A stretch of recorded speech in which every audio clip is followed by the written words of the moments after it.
You seem to still be up there somewhere. Maybe I am. There are flying saucers. Supposing they're Martians or something in there.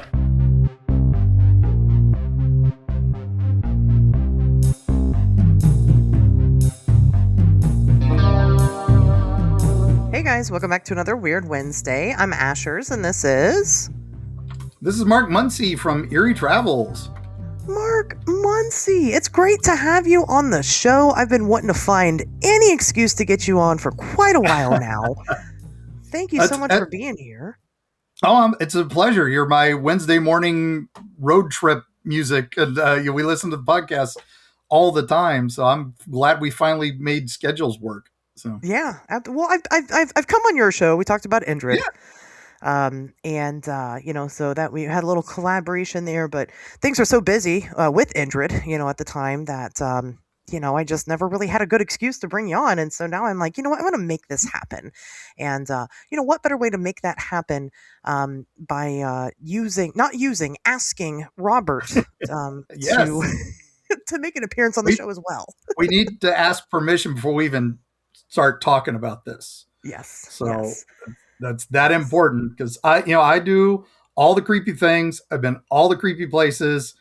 He is the one bear I do not poke because we'll get into that in a little bit. But Robert, is it okay if we talk about you today? I sent him an email earlier. He takes emails and he takes Twitter.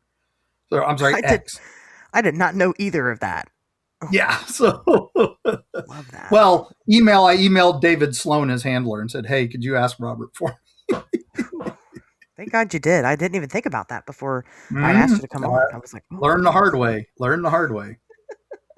So, well, we're definitely going to get into it. I'm super excited. But before we do, of course, how was your weekend? I was supposed to be at Red River Gorge Bigfoot Festival, but sadly we had to cancel at the last minute. I had a health concern, nothing major, just couldn't move my neck. And I thought, oh my God, I'm old, I'm dying. It's cancer. No, I had sprained my neck really bad, sleeping bad. Yeah, well, so because you knew you had to do the show and you hadn't asked Robert first, I think. Yeah. Well, a year ago I had this small pain in my arm and I was like, oh, I'll just let that, work its way out. And it turned into a full case of shingles and I'm still dealing with all the nerve damage from that. So I was like, anything goes wrong now, I'm like, call the doc. I know, you just don't know. Right. It's so silly. That was me when I was dying in the hospital. I didn't know I was dying. I thought I was having a panic attack. No, I was dying. Yep.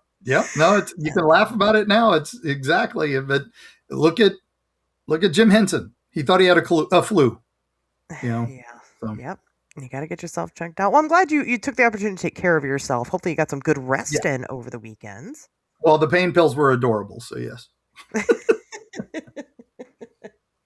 Very, very nice. I did not do anything too exciting, but I do want to share a couple of updates with not necessarily updates, just something I talked about last week. And I cannot shut the fuck up about this. And I just can't apologize for it. But, I was telling you guys last week about this Reckless Ben guy.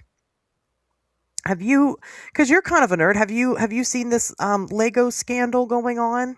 No, I have not. Tell me all about this, please. No idea. Yeah. So there's this scandal where this consignment store, this Lego store, it's called Bricks and Minifigs, had a consignment deal with this family who had the world's largest Star Wars Lego collection.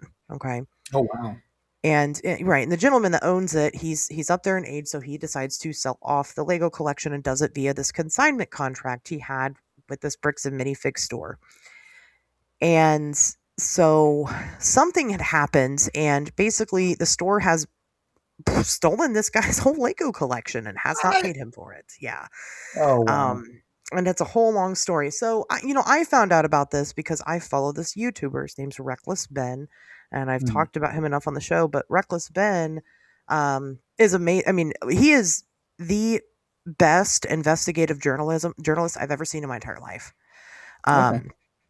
he's just kind of he's a young guy, and he definitely appeals to kind of the younger generation, and he does things in such an interesting way. But he's done tons of stuff. When we did the McCamey Manor episode. Oh um yeah. Okay. Yeah, I do know that name. Then. Yeah. Yep, it was Reckless Ben who did the Yeah. infiltration of McCamey Manor and found out all this about how it's a scam. I mean, it was crazy. And so from there, I just couldn't stop watching his stuff. And he's infiltrated cults. Oh wow. I Yeah. mean, just all kinds of stuff. So now he's gotten involved with this Lego situation. And so he had part one, and that's what I talked about kind of last week. And part Mm. two was out on his Patreon, so I'd watched it, but it's out now and it's live. And I mean, so it's gone from this civil matter between a guy in the shop and his Legos to now the police department is involved, and they are doing very illegal stuff in Oh order wow. to help their buddy who was the owner of this franchise store who Legos. It's just there's so much police corruption. It's wild. And so part 2 came out, and it shows kind of the deeper side going on, the darker side, Yeah. this police conspiracy. And the police officers have actually released a statement, the police department, telling their side of things. And they just straight up lie the entire time. And we know it's a lie because it's all recorded. We have video footage of what actually has happened. And it's lie after lie after lie. And it's just wild. So if you're not into it, get into this, man. Get on the ground Yeah. floor of it. It's all over the internet right No, now. I love odd true crime stuff because there was well, I just know one of the best things about Legos is I know how expensive they are now. One of the persons was describing the national debt as, it's so many $1 trillion. And let's put that in perspective for Americans. That's 3 of the Lego Death Star sets. Yeah, wow. So it's like, Wow. yeah, that sounds about right. Because I looked up their price. They're insane. Yeah, no, and I don't like. I'm not a Lego person. Like, I don't give a shit about Legos or anything. Like, but the fact that like this is like you said, it runs so deep. I mean, this is Yeah. about more than just a guy and his Legos. It's about corporate greed. It's about government yeah. corruption. And it's just one Crazy. solitary YouTuber who was. I mean, he was kind of, he had a following before this, but not like he has now after this has happened. So he needs all No, the support he can get. Yeah. Because I mean, they are the independent journalists now, which is Yes. sad to say because the big papers are all owned by 5 people.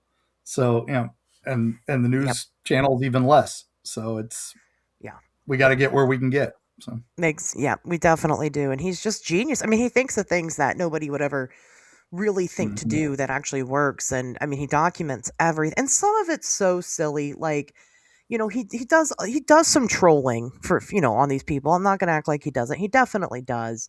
But he does everything the legal, correct way that he's allowed to do it. And so the trolling makes it entertaining, while also showing you kind of behind the scenes how this all really works. And oh yeah, so and his that stuff on Russ was gold. Yeah, So it was really good. Yeah, and I and mean, this look, is from a guy. This is from a guy who had Russ's phone number in my phone for a long time. So oh yeah, you because knew him. I knew him from the day when I ran a haunted house for 20 years, and he was a name in the haunted house industry. So I'd met him a couple times. We'd talked a couple times, and I was a home hunter like him. I did it out of my house, so of course I knew him and all that. But I had no idea all this other stuff that he was doing. Yeah. Well, it was in the making for a few years, Oh yeah, that was long after I knew him. So thank goodness I'd gotten long out of that life. Because it started off as just a like you said, a home haunt. I mean, it was innocent, and then it just got worse. Yeah, he got wild. I don't know why, but he got wild. So yeah. But the Reckless Ben stuff, he takes him down. I mean, and now there's pretty much no McCamey Manor anymore. I mean, there never really was. He was but never. It had died years ago, and now you can go find him at the Walmart or whatever in Tennessee where he works. yeah.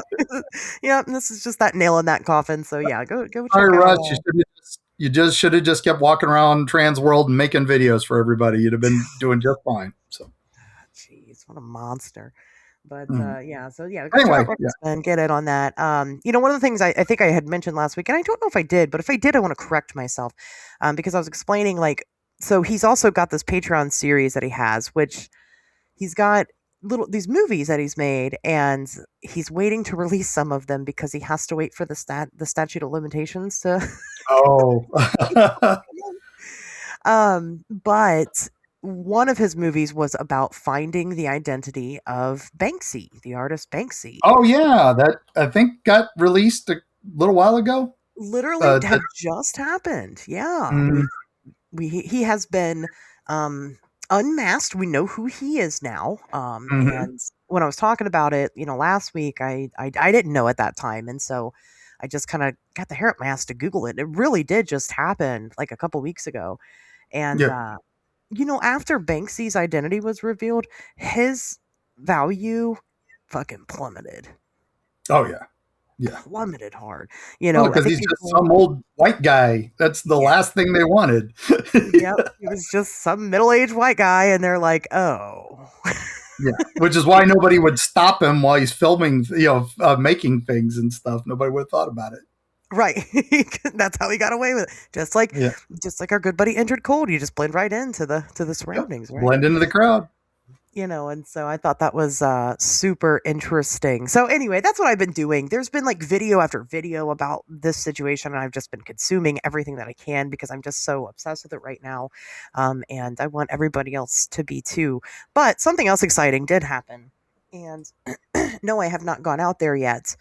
But there is a massive Bigfoot conversation going on right now in my area. Mhm.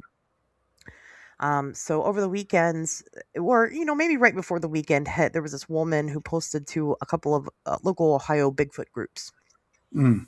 and she had reported that her husband was out at Caesar's Creek, which is, I don't know, probably about 45 minutes away from where I'm at. It's Nice. local, popular spot. We go there a lot. Mhm. And he had a Bigfoot encounter, and she was kind of talking about it to people. And, one of the things that had happened was, people were kind of chastising the fact that he saw this Bigfoot allegedly, but there was no pictures or video taken of this thing. Of course. And she's backing him up like, well, I mean, he was terrified. Like, of course, there's not, any picture or video. Mhm. He was too afraid to take a picture. And I agree with that statement. Well, I yeah, think that. Go ahead. I have a thing about Bigfoot sightings and why is there no video? Why is there no video? Let's say you see a deer crossing the road in front of you. Grab your phone, open your phone, turn on the camera app, aim that picture. The deer has been gone for 30 seconds. Right. Yeah. And it's like, try to get a picture of something that is gone. 90% of the sighting reports I get, I'll admit 99% of them are bears, but that 1%, that 1% that where they know what they saw, they know they saw something they didn't understand. They're less than 30 seconds, 45 seconds, or a minute at most. Yep. And like I said, try to get your phone out of your pocket, turn the app on, get the camera, go, boom. Do that in under a minute. And then try to take a clear picture of whatever you're looking at. Yeah. That's moving. Yeah. It's tough. It's not simple like people think it is. It's not like Bigfoot's going to stand there and pose for you. Yeah. No, it's ridiculous. There was we saw a UFO type thing, and I'm probably sure it was just a military craft of some sort, but I was trying to get a picture of it, and there was just no way. There was no way. It was flying too fast, couldn't do it. And so I'm like, this is exactly why, but I'm also one of the big guys that eyewitness accounts are responsible for way too many wrongful convictions. And any prosecuting attorney, any cop will tell you that eyewitness testimony is the best in the court, but is really the worst for facts. Yeah. So, and that's absolutely correct. So, who knows what he had seen? That part is fine and good and whatever. So then people start kind of talking to her more, these quote unquote, Bigfoot hunters, want to go out there with her and her husband and see the sighting area, which that's fine. That's great. That's wonderful. If you're serious about researching these things, if you can get the witness to go out to where they saw the thing, you got the boots on the ground. Yeah, boots on the ground is everything. get out there, get out there. And so they had gone out there with, I believe it was her husband, and then 3 Bigfoot hunters. Mm. And they were just out there kind of snapping pictures, just of everything, because that's what you do. And she believes she has caught an image of Bigfoot on, Mm. with one of her pictures. And Mm. the Bigfoot hunters then go and, I guess the same day, but kind of after the fact, because they're all in this Mm. little patch of area where it's like a field in the middle of a tree line, and they're taking pictures. And she This is didn't. the one. I just realized Go this ahead. is the one like near Waynesville, right? Yep. Yes, it Okay. is. Yeah, I have read this. And I've seen the picture. Yeah.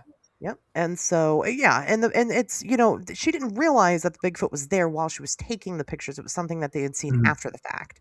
And Mhm. whatever it is, it certainly looks Bigfoot shaped, Yeah. Yeah. I was thinking some pareidolia with that it's like, wait a minute, that is what I want it to be. But I could be wrong. I know they said they sent it to some video experts to look into it. or some picture experts.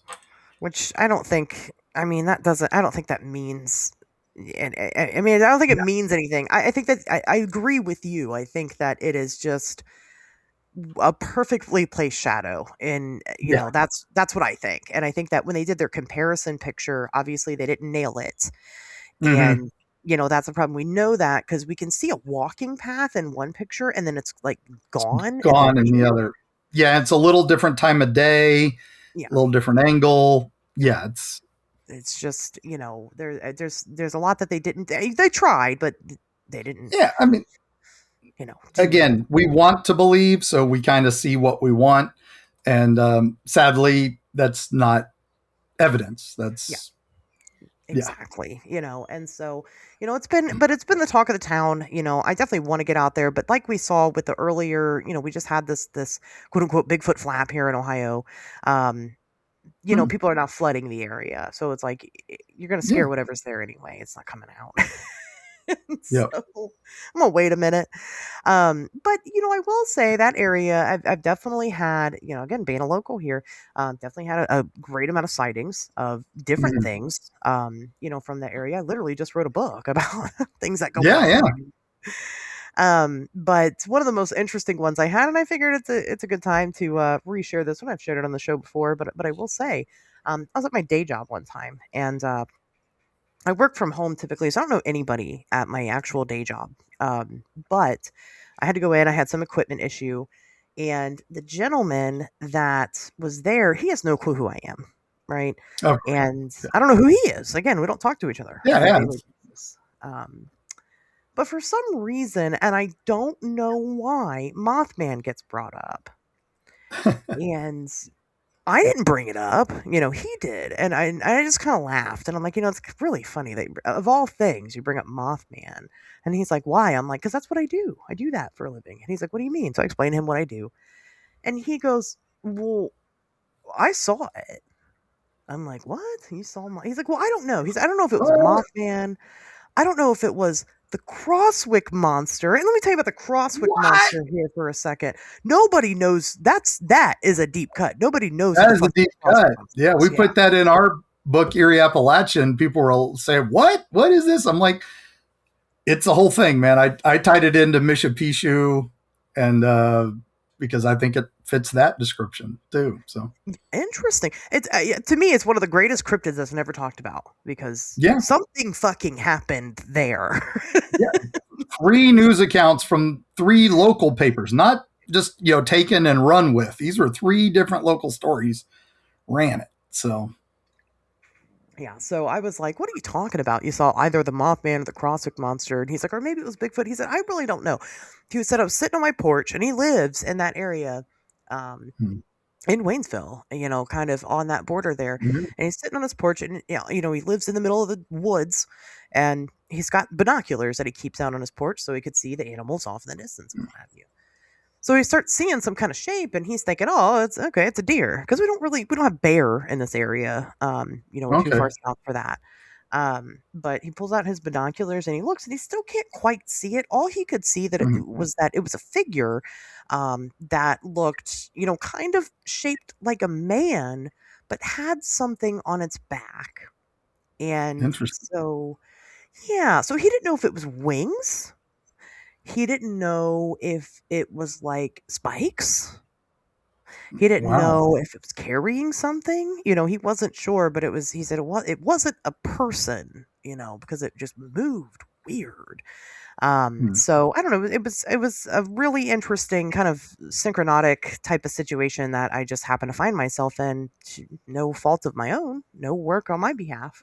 It just has always stuck with me because this man works for oh yeah, that's right. We established, I think, last week that I'm a crane operator. He works for the crane company as the tech guy. And so, he's got no stake in any of this. He had no reason to tell me that except for now he knew what I did. He knew he could. So it's really interesting, but, yeah, no, definitely some weird stuff out in Caesar's Creek. Yeah. The whole thing's weird there. Right in Wright Patterson Air Force Base backyard. So pretty much, yeah, basically. Well, and Caesar's Creek, its own self, I mean, it was all, it was all privately owned. The government bought it. Yeah. And here's the thing about it: they bought the town there and flooded it. So when we go to the quote unquote beach, we're going to Caesar's Creek, and there's a city in that water.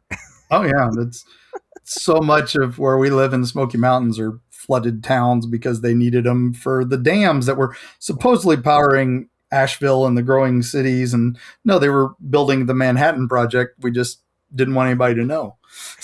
Well, and that's the covers. I was having this conversation with my good friend Will last night. We were kind of talking about, because he helped work a lot on the TNT area history to piece that together. And what we had found with the TNT area in Point Pleasant, a lot of the stuff in Point Pleasant is that there's this chunk of history that's just entirely missing.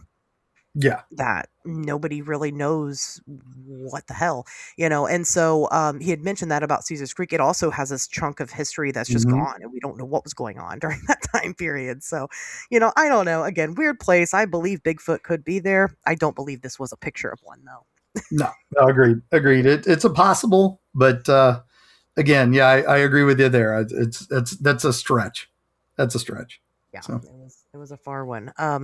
Before we get any further, and now that we're already 22 minutes into it, I'm sure you guys have noticed an absence of Cassie. She's not here this week, obviously.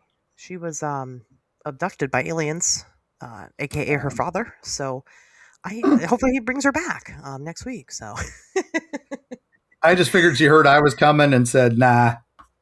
No, I feel bad for her because she's like the ghost stuff, the haunting stuff. That's like her bag, and so she is very sad that she can't be here. And I'm like, it's one of those things. Things happen, and she's not here. So in her place this week, I will share the ridiculous news because she always has the really fun news stories. And I only have one thing to share this week. So let's get into the news topic, shall we? This is, of course, this took place in Flagler County, Florida. Oh, yeah. Taco Bell employees contacted the police department around 1 a.m. on May 28th to report that a man was near the side of the business, and this is their quote, with his chimichanga out. Police arrived to find 28-year-old Brandon, I think it's Irizarry, wearing 3 pairs of pants that were pulled down to his ankles and a hoodie with the hood up. He was at that point standing in front of the front door, and he was so preoccupied with what he was doing that he didn't even notice that the police had arrived. But it gets weirder. This is where the weird part of the story. It gets weirder, yay. Weirder than this. It's not just a guy with his dick out at Taco Bell. That's normal at Taco Bell. That's just Tuesday. Right. Taco dicks out Tuesday. Taco Tuesday, yep. When they were taking inventory of his stuff, which he had a backpack, they found a live fish in his black backpack in a plastic container. The fish, which is a female betta fish, she's beautiful. Wow. They took her, I didn't take her in custody, but they actually took her in, and she was given to the local humane society, and she's been given the name Baja Blast. Oh, it's fantastic. And I'm sad Cassie had to miss that story because she would have loved Yeah, that. I love that one. We had the breaking news about the bear insurance case. Did you know No, this one? please share. Okay, this is West Coast. A group of people had insured a very fancy sports car. It was like a Rolls Royce, and it had been damaged when a bear had gotten into the back seat and tore it all up. So they needed $100,000 insurance. And what happened was they found out it had been insured by several companies. So they're like, oh, this is. So they started investigating for insurance fraud. And they're like, oh, no, we have video of the attack. So they showed the video, and it is obviously a guy in a bear costume tearing up this car. Oh, my gosh. And then it gets better. They hired their own animal expert to show that it couldn't possibly be a man in a costume. And they showed him the video, and he said, no, that's obviously a guy in a costume. So they then get raided, and their house gets searched, and sure enough, they find the bear costume. Now, okay, why would you keep the costume? Please, at the minimum, And you call a bear, a bear specialist, animal specialist. You think you'd have a guy on your payroll instead of? I'm like, this one's going to be a tough story to top this year for incompetent criminal. So, jeez, that is wild. Yeah, I don't know what's wrong with people. People are something else. I was just surprised it wasn't Florida. So. Yeah, well, of course mine was in Florida. Yeah, of course. Yeah. Just Florida man doing Florida man things. Why was he wearing 3 pairs of pants? I don't know. But anyway, yeah. It's not Cocaine Bear, but it's pretty close. So still pretty good, yeah. There's so many questions. I mean, because if you at least didn't have the costume, you could be like, okay, maybe it was a guy in a costume, but we didn't do it. Yeah, exactly, or something. And why did you have the car insured by 3 different companies? Well, who doesn't if you got a Rolls Royce? Just in case. Yeah, exactly. Do you know how many bears are out here? It's like Gatlinburg. My God, we have so many bears. Bears and obviously people in bear costumes. They're just running rampant, destroying stuff. It could be a mascot for some football team or something. I don't know. So. Oh, some of these people. Well, that's the fun that we had for this episode. We're gonna have more fun too, but why don't we get into what we're here to get into? Before we get there, though, Mark, why don't you, for the audience, go ahead and give just a little bio, who you are, your background, what you do. Okay, yeah. Speaking of Florida, but I am Mark Muncy. I have been collecting and enjoying folklore tales and history and cryptids and ghost stories for a lot of decades, 4 of them at least, since I was a kid. And I wrote letters to famous parapsychologists and stuff as a kid and got responses back. So I got to meet Hans Holzer. I got to meet the Warrens and all this back in the 70s when I was still a kid. So pretty cool, different time. So I've been doing this a long time. I managed my own haunted attraction for 20 years called Hellview Cemetery, which we based it all on Florida folklore and Florida history. So we got even more stories. And finally, I became an author and started writing all these stories down. And I did the best-selling book, Eerie, Florida, followed by Freaky Florida and Creepy Florida. And then they finally let me out of the state, and I got to do back to my homeland, Erie, Appalachia. And then I started the Eerie Travels podcast. And then we started Eerie Travels books because that's what I do. And so Dark Heart of Smoky Mountains came out last year, and Dark Heart of Appalachia will be out this fall. So super exciting. Oh, go ahead. I'm sorry. Continue. No, I was to say, and in the meantime, they occasionally put me on Discovery Channel, Travel Channel as a talking head, and Coast to Coast AM and whatever else they can throw me on. So. Yeah, anybody. If I mention you to anybody, and they're like, why is that familiar? I'm like, it's the guy with the great shirts, and they're like, oh yeah, you're always wearing such great shirts. Yeah, you write a few spooky books about Florida, the algorithm finds you quickly for creepy tiki shirts, and yeah, It's like, oh yeah, I know who that is. yeah. Well, the early days they had me dress up like my old haunted house, spooky when I was doing things. It was kind of like my first appearance on Ancient Aliens and my first appearance that Curse of Robert the Doll documentary. I'm wearing my creepy caretaker costume from my haunted house because everybody loved that look. But I'm like, I'm a Hawaiian print guy. Can I just go back to that? Here you are. and now it's stuck. So that's good. Oh, that's so funny. Well, good for you for being able to switch your image up. Sometimes you get stuck in these things, and it's like me being with my red hair. Like, I can't not be redheaded now. It's just part of who I am. Yeah. Well, it's Giorgio with his Ancient Aliens hair. He doesn't like wearing it like that. Now he has to whenever he does a public appearance. You just have to. I don't know. I guess I feel like I wouldn't be me at this point, but the identity kind of becomes you a little bit if you can't get away from it quick enough. So, like I said, good for you being able to rebrand yourself. So what's your history with this doll? Like, why? Obviously, there's a reason I asked you to come on and talk about him as opposed to anybody else. And I have good reason for it. Yeah, well, Robert and I go way back because, like I said, I studied Florida history and Florida creepiness and Florida legends. So I actually knew Robert before he was famous, if you can think that. I don't really. It's kind of hard. He was always big. He's always been big, but not like recent years. Thanks to Annabelle, he got even bigger. Even though I think he's way scarier than Annabelle. Yeah. And I've met Annabelle, and I met her when I was a kid, and I didn't even know who the hell she was, and I didn't care. But Robert, we don't mess with Robert. Like I said, we've already asked permission. Robert, we're going to say nothing but good things about you, because Robert the doll is the scariest thing I've investigated ever. I will say that right off the bat. I've been to some of the most haunted locations on the planet. I have been to some of the, with some of the most supposedly haunted objects that to me are nothing. Robert is the only one I do not poke that bear. I know better.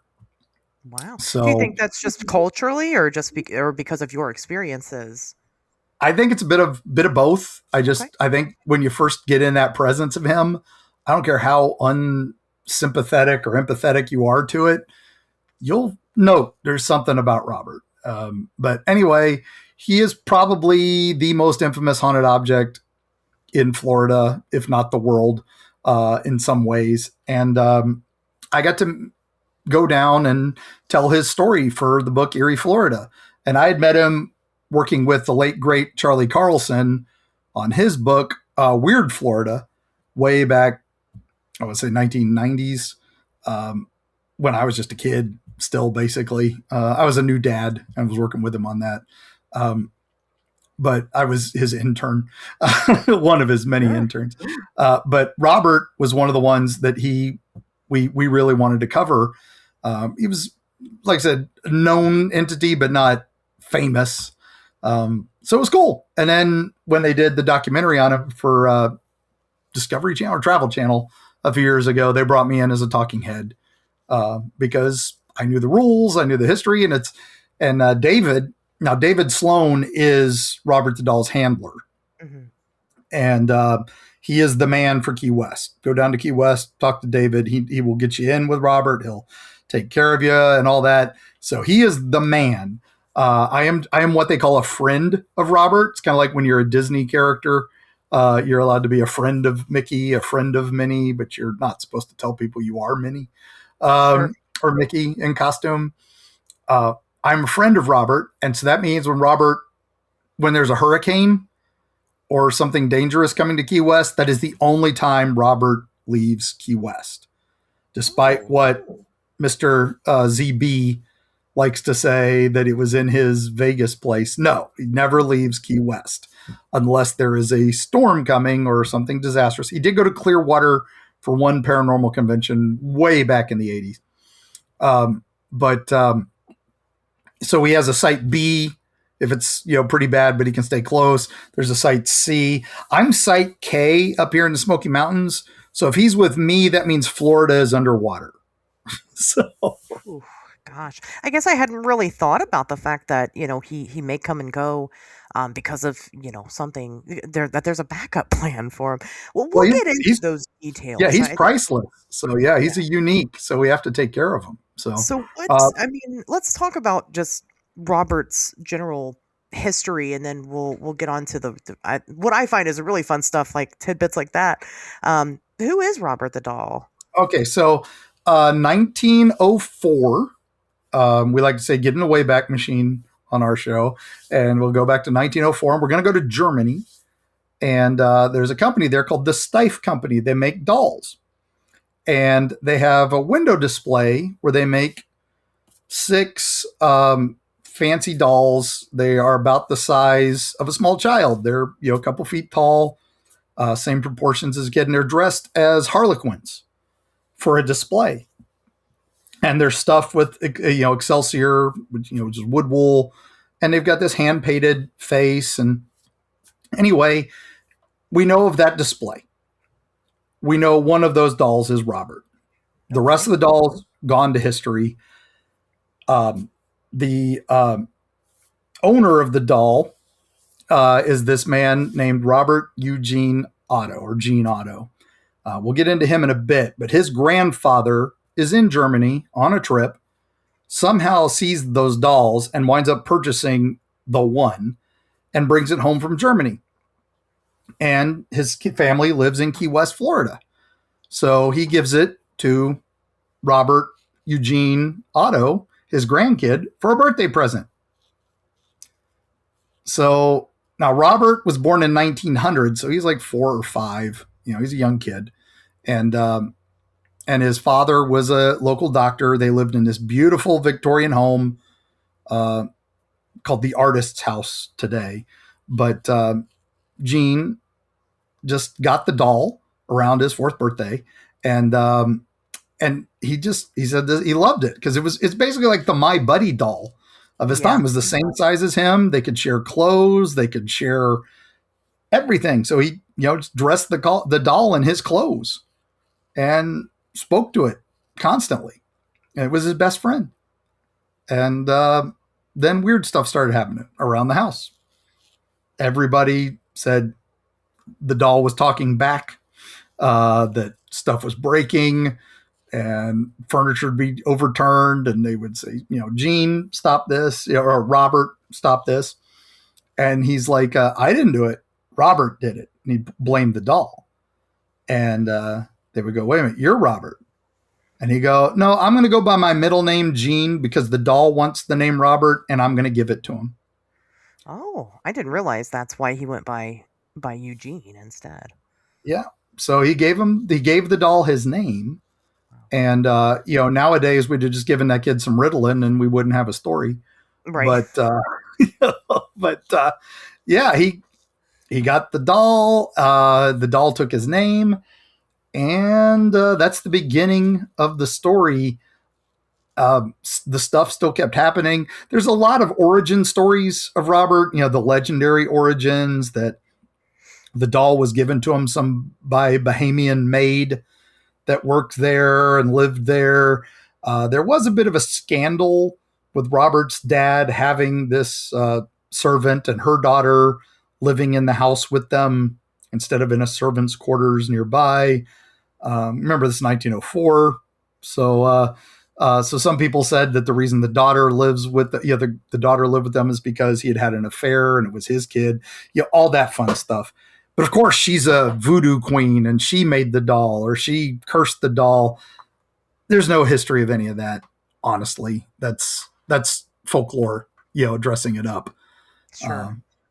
And not saying that she didn't put a curse on the doll because it is weird, but I don't think any of that's true. But you have to say it when you're talking about the origin of the doll. Sure. So, absolutely. Yeah. And anyway, so that's why the phrase is Robert did it. Robert did it.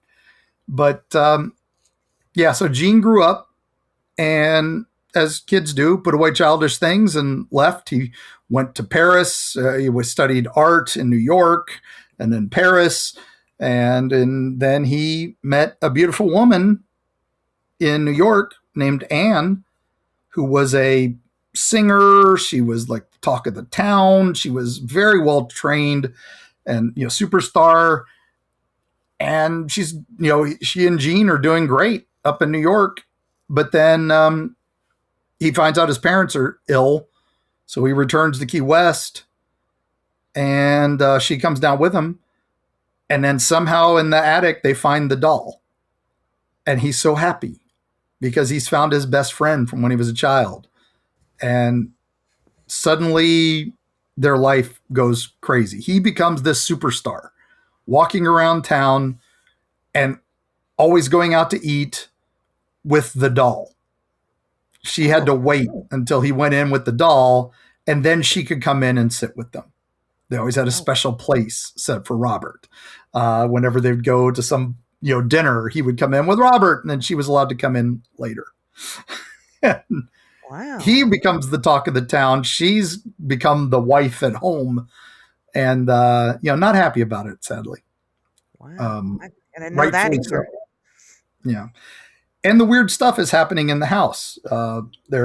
Things are breaking. Things are still going crazy. She's convinced the doll is torturing her, locking her in rooms. She's hearing giggling in the attic where he stayed.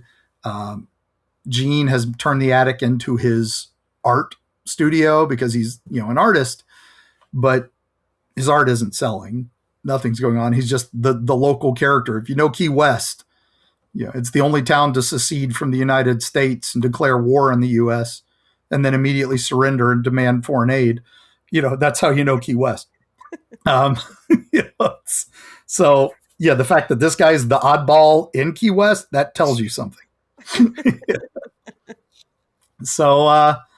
But she just insisted that the doll be removed from the bedroom and locked up in the attic where he sets up. And Gene's is fine. He sets up a small cot to keep Robert comfortable. Okay. So now Gene dies 1974. Okay. That's how long he had Robert. And Anne immediately vacated the house and left the doll behind. She sold the property and told the new owners, leave the doll alone in the attic. Okay. Well, all right. Yeah. So local lore, she's the first person to really say Robert's not a toy. This is something that's more than that. So it wasn't does really that all make sense for an origin story here before we get into the meat? Sure. Yeah. So, up until that point, even though he is, obviously he's going out with the doll. So do people think that's strange? They're loving it. They're celebrating it. It's like this, the artist is here with his doll. Let's give him the best table. Let's, he can drink at the bar for free. He can do all this stuff. He's loving it. It's a celebrity. So it's like we got a character in town who drives around with a parrot on his arm. Everybody just lets him into everything. He gets to skip lines and everything because he's got the parrot. It's the same thing. Well, it's like to me, it sounds like if, Kermit the Frog shows up in town, like, it's Kermit, it's Kermit. He is sentient to us. Oh yeah. When you talk to a Muppet, you talk to the Muppet. You don't talk to the guy holding the Muppet. So it's the exact same thing. So it sounds like they're definitely kind of, also breathing life into this thing, but are people actually taking it seriously as a character, I guess is more of my question. Are they understanding that this thing is sentient, or they're just kind of just having a good time with it, doing whatever? Yeah. No, it's just, that's just it. The town's just celebrating the local character. Right. Okay. So the house kind of the doll remains in the attic till 1994 when some new owners, their 10-year-old daughter discovers it. And she said it was disturbingly posed. I don't know what that means, but that's the note of it from the parents.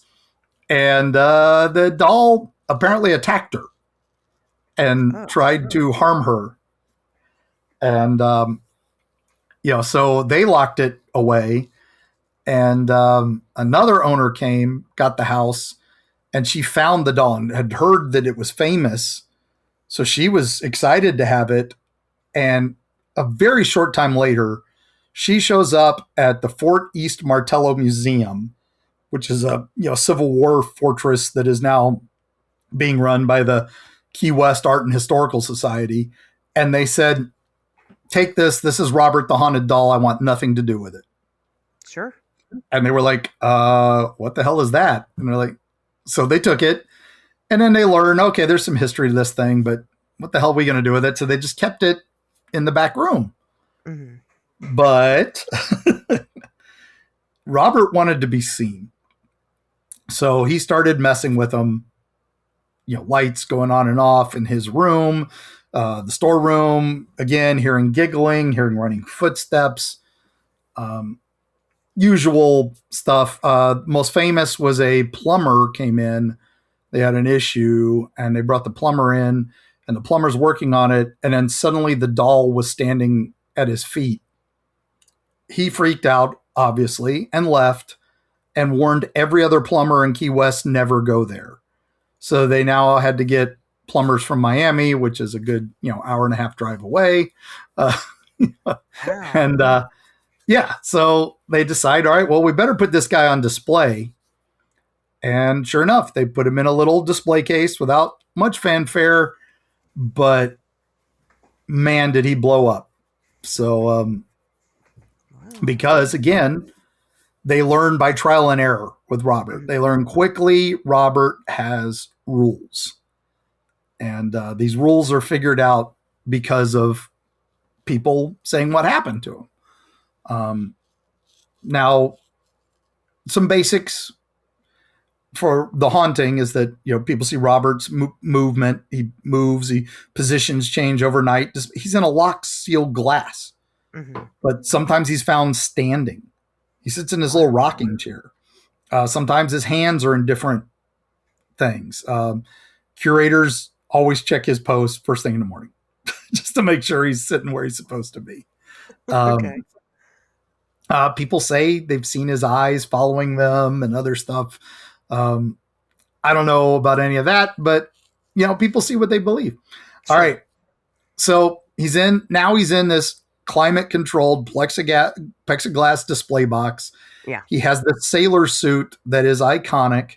He has a little toy lion by his side. We do not know the origin of the lion, but it has been with him forever. I have so many questions about that thing. Exactly. I do too. We don't know. There's so much about Robert we don't know. Okay. Which is still cool. They do have a live Robert cam sometimes. Okay. Sometimes. But again, they got to ask permission and it breaks a lot. So that's one of the rules. So the rules are, yes. Number one, you have to be polite to Robert. You just have to introduce yourself, be nice to him. Don't say mean things. It's just politeness. We all like that, right? Sure. Yeah. No problems there. All right. Rule number 2 is do not take his photo without permission.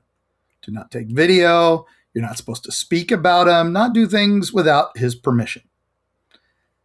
How do you know if you have his permission? Just ask. Okay. Just ask. You'll know. You'll know if you don't. Let's just leave it at that. Okay. All right. Fair.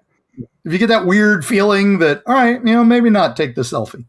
And then, all right. The third rule is at the end, you have to break the connection.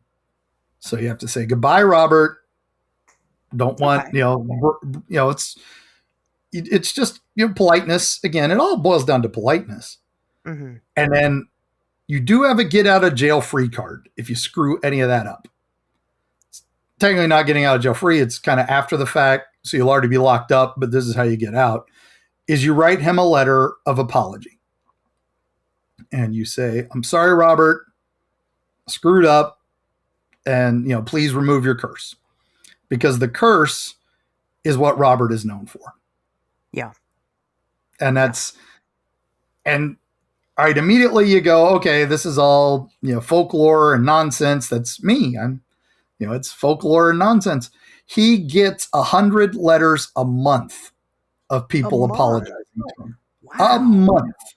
Some months more. And they said they've gotten 900 in 1 month. Jeez. So, now, if you think these people are just, why would you get 100 letters a month unless you really, there's some intention there. There is something, you get out of it what you put into it, right? And everything we talk about. Sure. Yes, This is why I don't mess with Robert. So yeah, let's go back to that. Sounds like we've got the facts, right? That was the fact sheet. You've got the history, you got the basics. There's a lot more. I've written a book on it, so there you go. But let's get into the very interesting, like I said, the kind of more personal aspects, because you're like, well, I don't mess with Robert, and you said it's because this presence. He has this presence. I mean, some people obviously see this and they think, oh, curse, evil, right?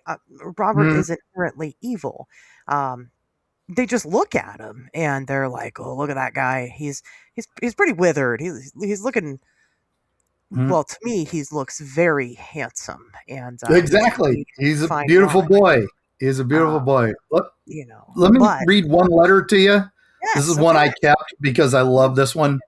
I copied it. I didn't take the original. Robert keeps all his original letters. Sure. All right. So this was one that was, Dear Sir Robert. I like to call him Sir. He's learned his lesson. Dear Sir Robert, I'm sorry I made fun of your stupid leather face. Your face is actually quite handsome.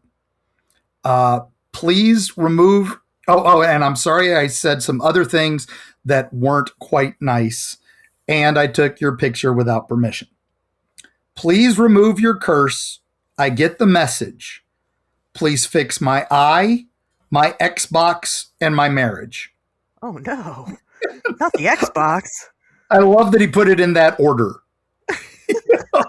Priorities. Priorities. I mean, you get stuff like my whole life has fallen apart. I don't know what you did. Please, whatever you did, lift it off of me. I mean, it's stuff from like lost luggage, plane crashes, car crashes, businesses falling apart, lost lives. My mom is sick. Make her better.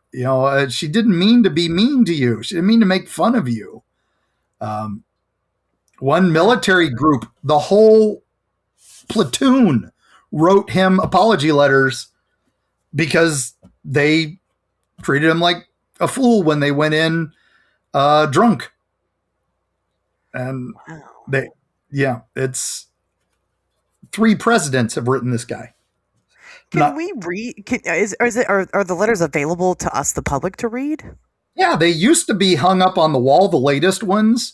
But because the storms kept coming in, they decided to digitize them all now. Because one hurricane, I forget, I think it was Helene, wiped them all out.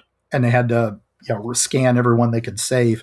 So now they just scan them all and they put them on a digital display that floats behind. But you can ask to see them at any time. Very neat. His presidential letters are on display, except for one, which were under NDA not to talk about. But it's a president whose name rhymes with Schminton. Oh, okay. So it could be any of them. So, yeah, obviously. That's as far as I can go. So, I mean, if that's not Washington, I don't know who is. That's yeah, exactly. I wasn't supposed to say. First name rhymed with Schmill. So interesting. Yeah. But anyway, a couple presidents just wrote him birthdays when he turned 100 years old. George Bush Senior wrote him a happy birthday. So that's good too. Again, being polite, you just be polite, and that's all you got to do. Easy rules. I mean, on the flip side of that, he's getting just fan mail, not just he does get he does get some fan mail. He gets I know somebody sent a picture that they had bought a mini Annabelle, and they had a mini Robert, and they were introducing them, and the joke was the mini Annabelle had its head removed the next day, but it was the dog, but they wanted to know if if Robert had something to do with it. So The dog's name was Robert, by the way, is what we exactly. So if he'd put the dog up to it, yeah, like I said, this doll supposedly the inspiration for Chucky, kind of. He was the inspiration for the guy who wrote Puppet Master. Oh, okay. I love that. Who did influence the screenwriter of Child's Play, creating Chucky. So, game of telephone there. Well, So, and what we know about the dolls and Puppet Master, is that, again, kind of going back to, I guess, my question I was kind of gearing up to, is that the dolls in Puppet Master, they're not evil. We see them as the villain, but they're not. Yeah. They're actually not the villain. They're just very loyal to their maker. And so, with Robert, he's not inherently evil. It's just that people assume that he is because he has the power to, get his revenge on you for being an asshole. Yeah, exactly. And that goes back to, Der Golem and Homunculi. It's all about who created them and their purpose. It had nothing to do with the doll itself. It's just, it's whatever intention.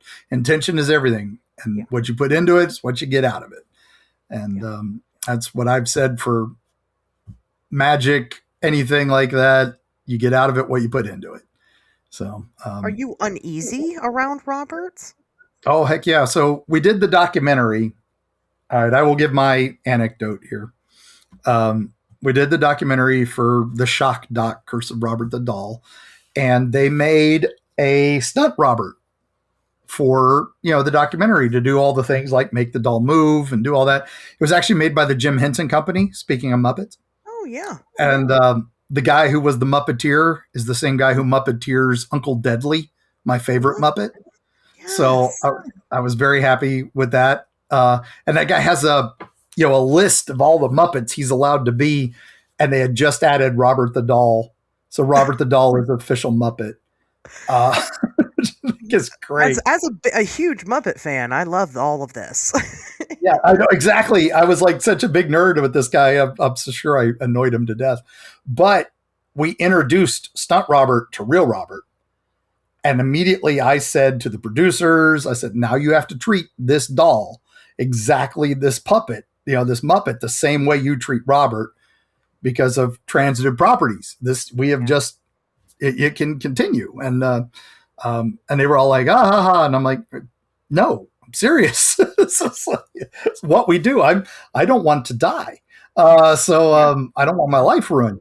So anyway, we did the documentary and it was a lot of fun. I got a free trip to, everybody's, oh, you're on Travel Channel. You must be rich. No, I got a free trip to Key West and a $300 per diem for the 2 days I was there to buy lunch. And if you know Key West, $300 is a sandwich and a trail on a tram ride.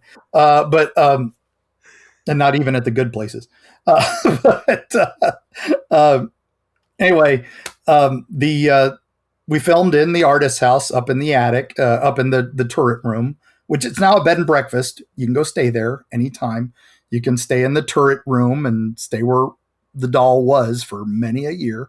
It's a beautiful house. It's called the artist's house now because Eugene Otto was an artist. He was a failed artist, but he was an artist.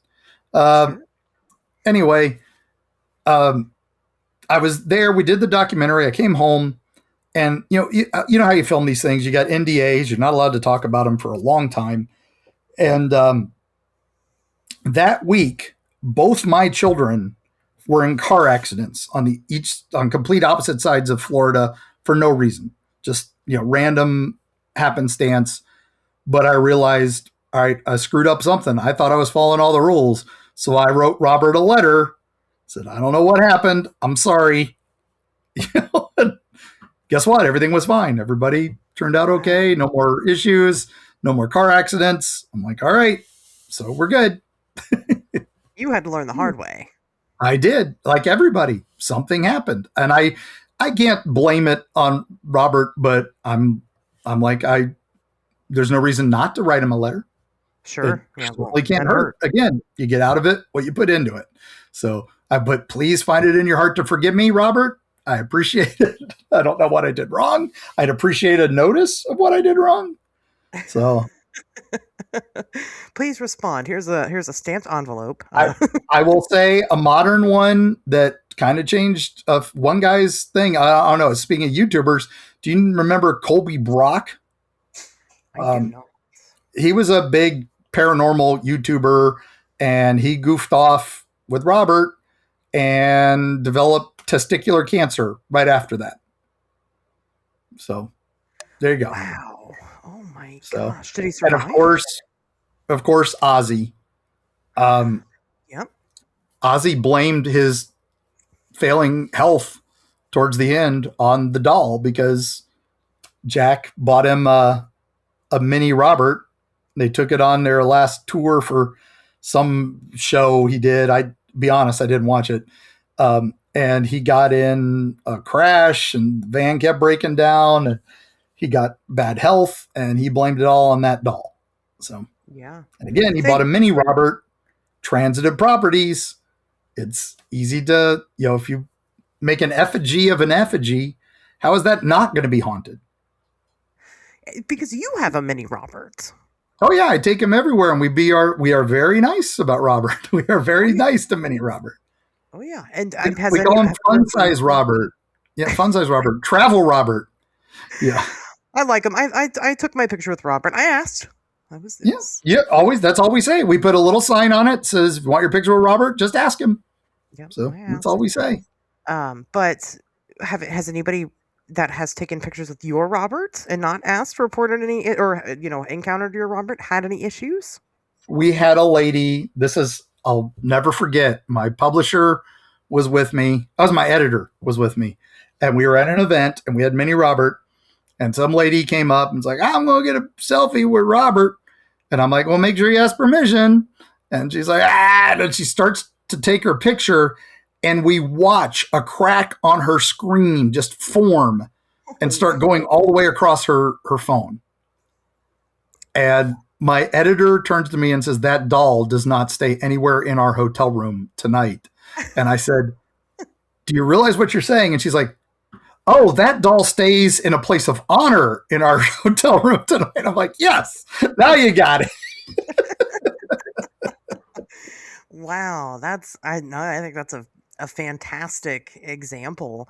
Yeah, let's talk about, like I said, I definitely want to hear more about this, how he does not travel situation, because that's a big thing right now. Annabelle is going to all the places. Yeah. And people have feelings about that, right? They don't think that she should be. Why doesn't Robert? He doesn't want to travel? Well, it's again the reason Annabelle is traveling versus the reason Robert never travels. Well, the fact that Robert's also 100 years old, and I wouldn't want to travel if I'm over 100 years old. But he's also, like I said, priceless. He's also very protected because we don't want him hurting anybody untoward. And it's like taking a weapon of mass destruction on tour. Why would you do that? But I talked to Chris McKinnell. I don't know if you had him on your show yet. I have not. He is the grandson of the Warrens. Mm-hmm, yep. And he is not real happy with the current state of the Warrens. Right. The Warren because he was the one who hung out with his grandmother and did all the things. But their son-in-law is the one who's Tony Speras, who's taken over everything. And especially since Lorraine passed. But he's the one who put the house for sale. He's the one who sold the collection or rented the collection for 5 years to the guy. And then suddenly he's the one who was taking Annabelle on tour. Now, Chris says there's two things that are happening. One, Lorraine had a backup Annabelle for photos and the press. Okay. So it could be that they're taking the fraud one on tour, the backup one, the stunt Annabelle on tour. And if that's the case, you're paying money to see a stunt doll. So that's a Raggedy Ann doll. Yeah. Yeah, Raggedy Ann doll. Yeah, because it's just another Raggedy Ann. Now, if that's the case, then okay, you're paying to see a duplicate, and that's not fair to you. If it is the real Annabelle, why would you take that on tour unless you were convinced it was nothing and it wasn't going to hurt you any? So either way, it's some sort of fraud. Yeah. Right? Yeah. And I hate to say that. But and that's it. But that is why you will never see Robert go anywhere, because he's the real deal. It's another one of those. I think the proof is in the pudding kind of thing. I remember for the documentary we had Cindy Kazaa, the psychic, celebrity psychic. So again, television and reality are two different things. They even changed on our Robert the Doll documentary. They changed a lot of what I said. That's how they do it. We were talking about Jeff and Mothman earlier, right? Jeff Wamsley. Yeah. He famously said, I'm not saying Mothman is evil, but he has been known to be around a few, bad things. And then, of course, when they edited it for the episode of, I forget, it was Ancient Aliens or something, they went, I'm not saying Mothman is evil, it was cut to, I'm saying Mothman is evil. Gotta love that TV magic. Yeah, exactly. So, just remember that. There's always a little something different. But Cindy Kazaa said that he was not, the doll isn't the problem. The doll is like, because so much intention has been put on it, he's a portal to things. Things can just use him as a travel, a gateway for bad things to come through or other things to come through. So take that with whatever you will. I like her, and I think she's been right more than she's been wrong. So that's all I can say. Yeah. I mean, because we don't know if Robert showed up with a personality or if little Jean gave him that personality. And and that whole the voodoo servant or whatever that might have been the lover of the dad, and she might have been forced out of the house, and so she caused put the curse on the doll or something like that. We have no documentation of that, but also there wasn't much documentation for servants back in those days, and certainly not if there was a scandal involved. She would have been scrubbed from existence. Sure. So with local, that stuck so hard though in the local retellings and lore. There's a whisper of reality in that. So maybe that's part of it. I can't say 100% that that's not, but I also can't say that it is any part of it. So I don't know, because here's the thing. Those witches on TikTok really, really, really tried to make something bad happen to this administration, and here we are still. So, I'm an equal opportunity offender. I hate both sides. So, politics is terrible. Yeah, everybody, all the politicians are just rich old guys most of the time just trying to make money off you, and that's it. That's what it is. Yep. Exactly. I miss Teddy Roosevelt's Bull Moose Party until we bring that back. I'm just the guy who goes, it's not supposed to be this way. Right. Just something's wrong. I can't quite pinpoint it, but something's wrong. We were supposed to have at least seven political parties, not two. Come on. Yeah. So. Yeah. It's a bad time. No, I'm just saying, I don't know if I buy that, that origin story that people are saying, but of course I don't know. He's got human hair. He's got this, he's got that. No. Yeah, none of that. The Steiff company that made him went on to invent the teddy bear. Okay. They're still making toys. They're still the company that makes the mini Robert the dolls 100 years later for Key West. Think about that. Is there a photo of Robert kind of in his prime? I've never seen one, because I only ever see like the modern day pictures that people take. There's one of him and Jean at an event before Jean died, and Robert was still not in his prime, I would say, but Robert's always in his prime. Gotta correct myself there. It's definitely before. Yeah, but none of his origin stuff. Nobody has pictures of that original display. In fact, that was why it was so long. Oh, he was a one of a kind. He was made special. No, we know it was a display. We know there were 6. and they know you were dressed as a Harlequin. We know that all for fact, but that's all we got. Okay. Somebody said they had a picture of it, but we haven't seen it yet.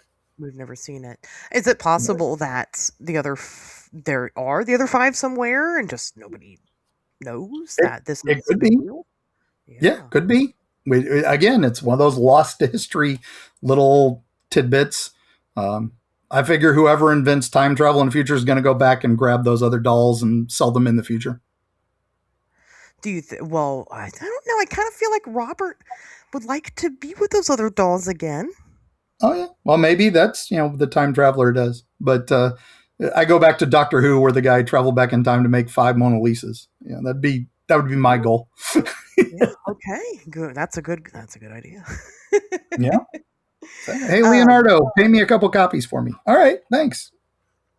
So how does somebody like David Sloan become Robert's handler? I mean, is he chosen by Robert, or it's just that's his job?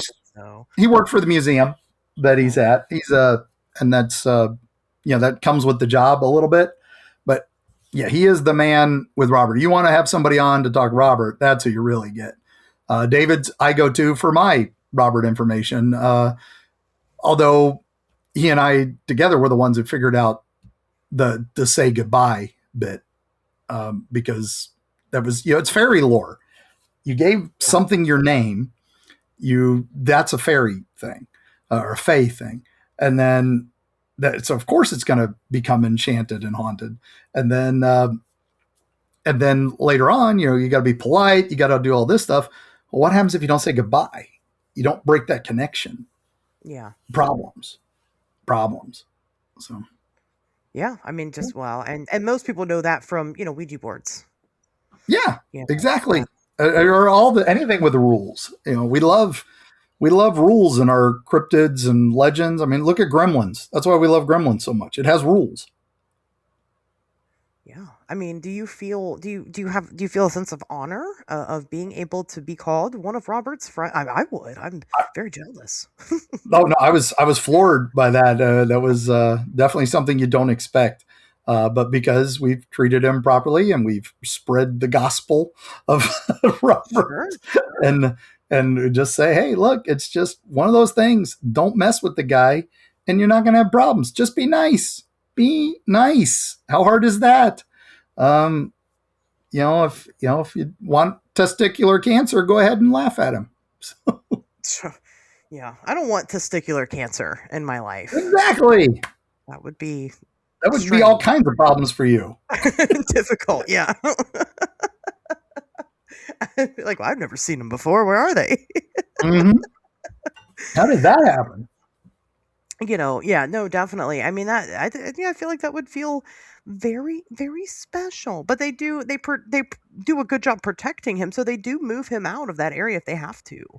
Yeah, and it's the last time was Helene,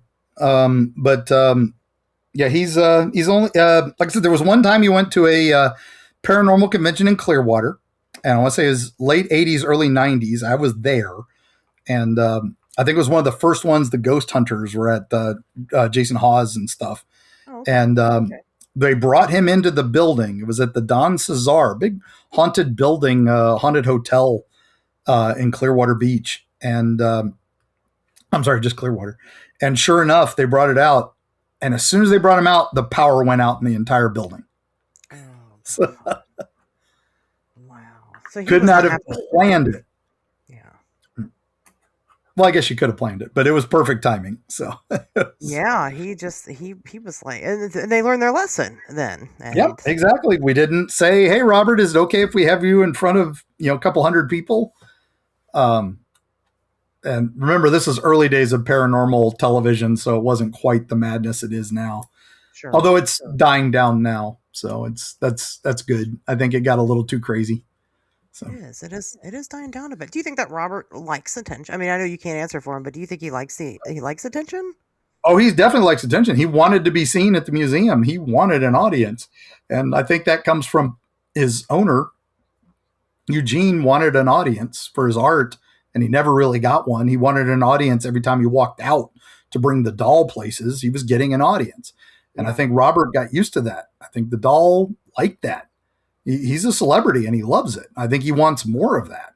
I will say there was a film company that made a movie called Curse of Robert the Doll without asking permission. And that producer got arrested, thrown in jail for some crazy crime, and died in prison of cancer 6 months later. Wow. So there you go. Don't make an unauthorized movie about Robert the Doll. And they did the Annabelle thing where they made it look spookier and had nothing to do with the real story and all that. So Yeah, I saw it. I mean, I didn't see the movie, but the poster for it looks dumb. it is. Yeah, it's terrible. It is terrible. I tried. I got through. I love terrible movies. Birdemic and The Room on my top 10. But this barely, this was so bad. It was bad, not good, bad. No, this is not so bad it's good. This was just, ugh.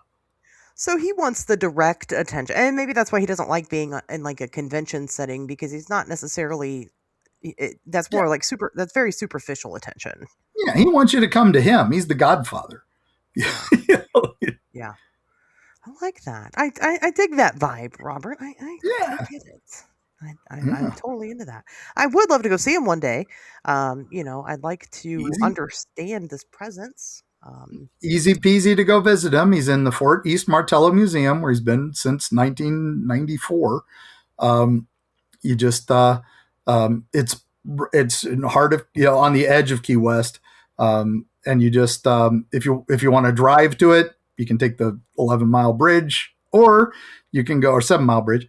And then you can, from Miami down and drive around to him, or you can go on the West Coast, you go down to Fort Myers, and there's a ferry that takes you over to Key West, 2-hour boat ride. It's great. The other option is to fly into Key West or take a cruise to Key West. And he is there. Key West isn't that big. You can see the artist's house is maybe about 10 miles from where he's at now. You can go to the Hemingway house. You can see the furthest southern point of the U.S. Land side of it, because there's actually the real furthest point you have to take a boat to.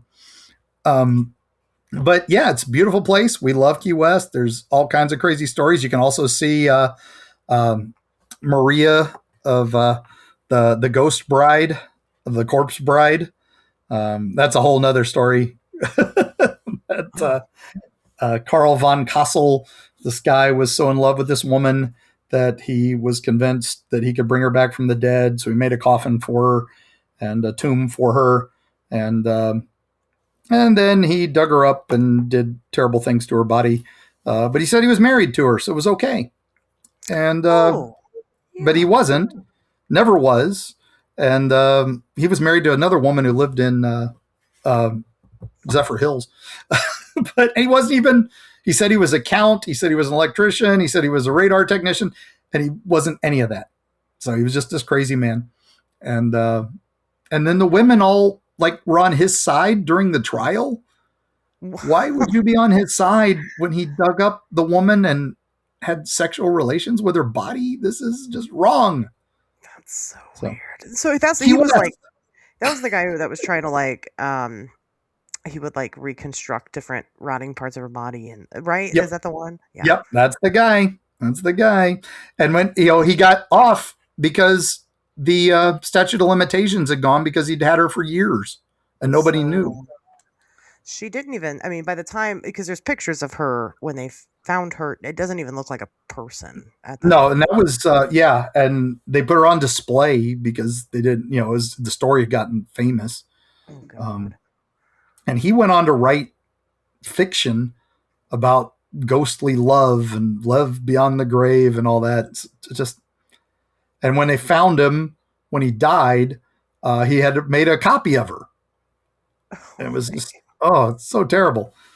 But her death mask is on display in the Fort East Martello Museum in the room next to Robert.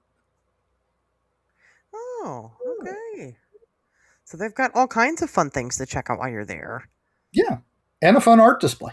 Plus, it's a haunted Civil War fort, so you got all the fun there. Wow, Very exciting stuff.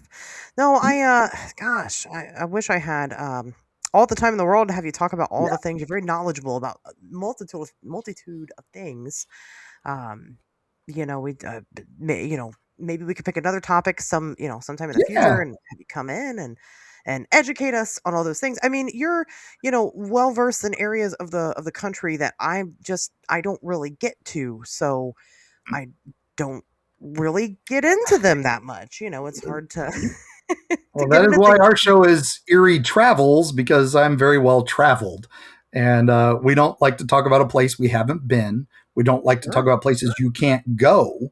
Yeah. So we don't talk about, oh, this haunted house that's a private property somewhere in the middle of nowhere. So people get mad, like, oh, why didn't you put this house in your book? Because it's private property and I don't want people driving up to it and getting shot because I talked about it on a YouTube video. So yeah, I'd love to. But that's why we do Eerie Travels. We're on Fridays, not on Wednesdays. Uh, but again, podcast, you can listen to us whenever.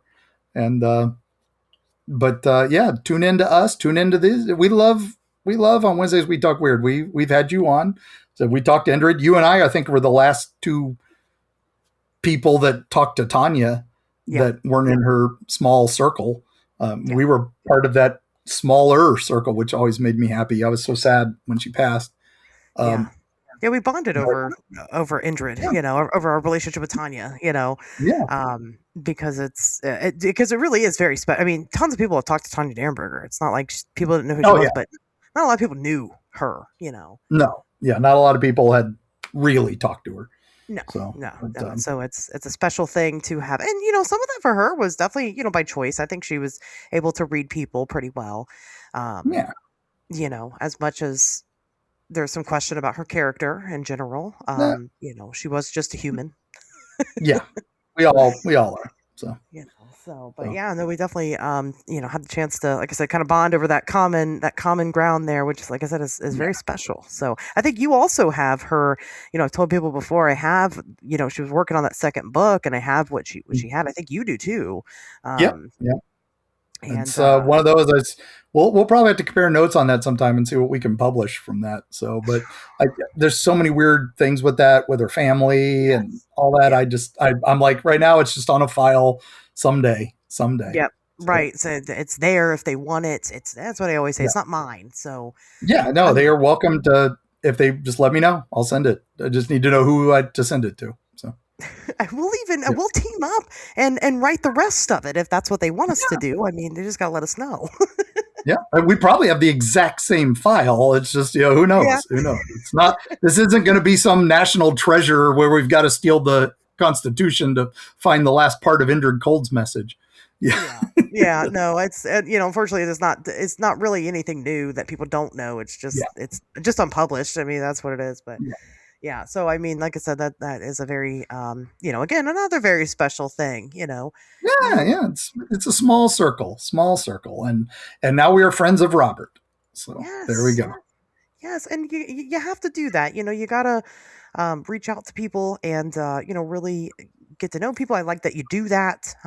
It's not how some of these people are in this community. They're not very humble. Well, I mean, I'm a 54-year-old epileptic, so I don't do the deep squatching anymore. I don't go climbing mountains anymore or anything like that. But I did all that in my youth, and I'm still traveling as much as I can. But we rely on some of our team to go do these things for us. I'm the guy in the chair now. It's nice to collaborate and get all the notes and figure out the history behind it and what the folklore. The folklore leads to the ghosts. The folklore leads to the cryptids. And it all leads back to the folklore, which is what I love and it's what I live for. So if nothing else, I'm documenting the stories. I document the Meemaw and Peepaw tales of the hollers for these Appalachian books. I document the weird bar stories for Florida and Key West. Come on, they're the same tales, just different venues. So. Oh yeah, well, and I say it all the time. Every single person in this community, even the douchebag ZBs, have some value that they're bringing to the community, whatever it is. We've They all got bring our they bring strengths. eyes. They bring eyes on it. So Absolutely, and it's very important. So everybody's got their strengths. You just play into your strengths, and yeah, somebody's got something that you don't know, something that you could yeah, learn. And if we all put it together, maybe one day we can get the bottom of some of this stuff, or yeah. we die trying. So Yeah, I know. I'm the biggest skeptic.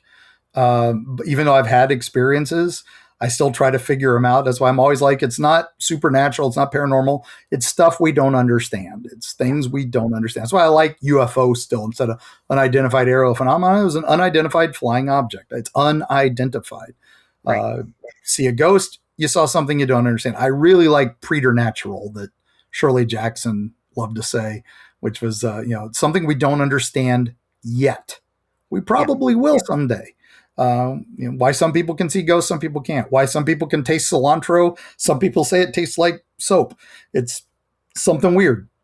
Some people see ghosts, some people don't. Some people can maybe see Bigfoot, and some people can't. I like to think he's a ghost of a caveman. That's my theory. That's why no bodies and stuff like that. But that's another time, another topic. Sorry, bunny trailing. But yeah, that's Robert is one of those things we don't understand. And like yeah. I've been to spooky places, I've been all over the world. Robert is the one that gives me chills every time I meet him. Yeah, So I don't. I mean, I own allegedly haunted objects. I've never had any experiences that really sway me one way to the other. I've never met Robert. I can't say, I can't mhm. tell people what it is that I think is going on there because I don't know. I haven't experienced it. Not that I want to in a negative way at all. Yeah, Um, but I can't really tell you guys, oh no, this is all full of shit or this is all yeah, definitely something going on here. To me, it seems like there's enough people that believe in it at this point. It seems that there's got to be something to it. yeah. But what that something is, I have no idea. He's just a doll. Does he ever come out of that case? No, no, not at all, except to be cleaned once in a while. But it's an Okay. airtight plexiglass, and so he shouldn't get any dust in there. But it micro dust and stuff gets in there. So For um, his safety, they keep for for his his safety, safety, they keep him in the yeah, case. Not so yeah, yeah. much for everybody else's safety. No, no, and it's very meticulous. It's a museum for a reason. They take care of art pieces. They take care of everything. They take care of Robert very, very seriously. And like you're saying, so many people experience him. So many people go. If nothing else, you got, if you think about tulpas and egregores where people make ghosts or make things happen because so many people worry about it. Think about that with Robert on top of whatever may have been there in the beginning. Right. So Yeah, yeah, exactly. just think Exactly. about that. Again, don't poke the bear. Don't poke the bear. But the guy in the bear costume's all right. That's fair Oh game. yeah, no, totally, totally, yeah. Poke the bear costume. Oh no, is that what Annabelle's the guy in the bear costume? I whatever. So yeah, but man, you brought it back around. You're a professional. Look at you. I've been doing this a long time. Since you're right, we have brought it back around. How about let's tell people where they can find you at. Best bet is eerietravels.com. That's where you'll see where our latest adventures are going to be, where appearances are going to be, book signings, or speaking and stuff. You can find us on all the socials and stuff, but our old Facebook page got hacked at one point. Our Twitter got nuked before it was Elon, because one of our fans posted a thing about a joke on our show, and then suddenly we just got kicked off of X or Twitter at the time. So that's why eerietravels.com will have our updated links and all that. So that's what I tell everybody. You'll find me on Instagram and YouTube, but if you go to eerietravels.com, that's the easiest way. I do daily dives of folklore and on our socials. And then once a week, we're on your favorite podcast platform of choice for the Eerie Travels podcast. Awesome, wonderful. Well, I hope people, let us know if you guys go and follow and listen. Let them know that you came from here. Yeah, And please. well, like I said, we'll definitely have you on again. I'm sure. I'd be honored. I love the show and happy to be back anytime. And of course, open invite to you. If you got anything you want to shout out on our show or you want to talk about, let me know. because I'm epileptic. And if I have a seizure this week, I won't remember any of this ever happening. So people go, I loved you on Wednesdays We Talk Weird. I'm like, I did that show? I don't remember that. But we got to keep it fresh. We got to send people. Yeah, exactly. Every once in a while. All right, guys. Well, I guess with that being said, we'll see you guys back here next Wednesday.